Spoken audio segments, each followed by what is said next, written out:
Today, I've got a list of commands that you can use to make your game hopefully much easier to manage. We also have in-studio guest, Orion. Netcasts you love from people you trust. This is Twit. Video and audio bandwidth provided by Cachefly at cachefly.com.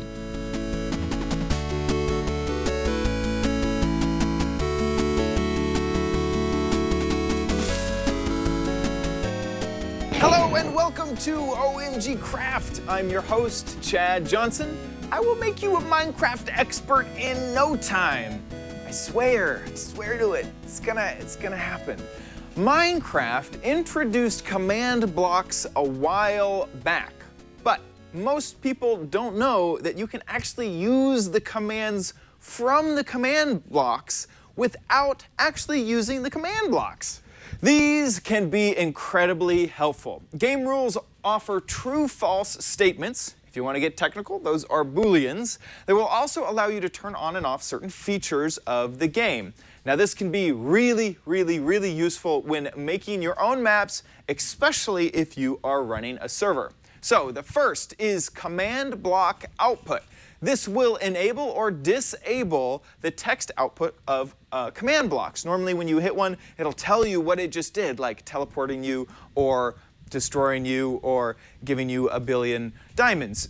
So if you turn that to false, it won't let you know that in chat. Next is do daylight cycle. This vocabulary is a little bit weird, but basically it'll stop the sun from moving. So if you turn do daylight cycle to false, it will allow the sun to stay at whatever time you set it to. Remember, this is great to use with the other command, time, set, and then whatever. So you can set it to night and the sun won't move. You can set it to day and the sun won't move. Next is do fire tick. Do fire tick will enable or disable the fire spread. You can still start fires, but they will not move from the location that you set them. So no massive forest fires. And remember, only you can protect against do fire tick commands.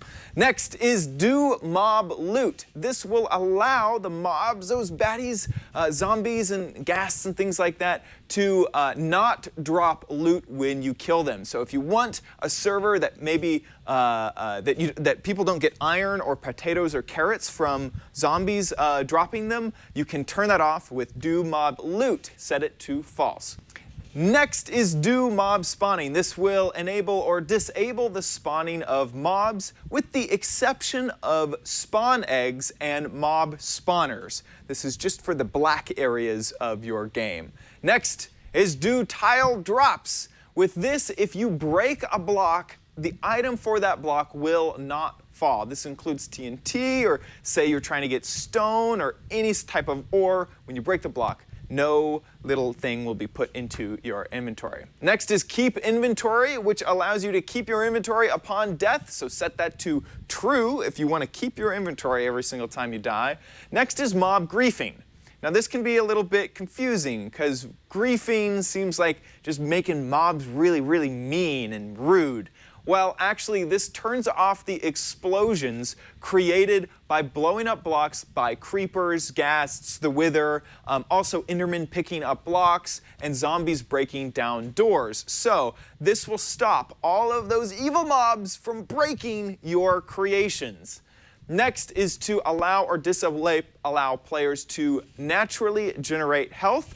If they don't naturally generate health, their health will stay where they are, regardless of where their hunger bar is. So normally if you have full enough hunger, you'll naturally regenerate health. If you set that to false, no longer. So that was a quick rundown of some of the game rules that you can use in-game without using the command blocks. Of course, each of these things can be set into a command block and have turn and on and off with the source of a redstone current. So get crafting, folks. If you would like to send me some feedback, feel free to email me at mail@omgcraft.com. We're also on Twitter, so follow the show at OMGcraftshow, and be sure to subscribe.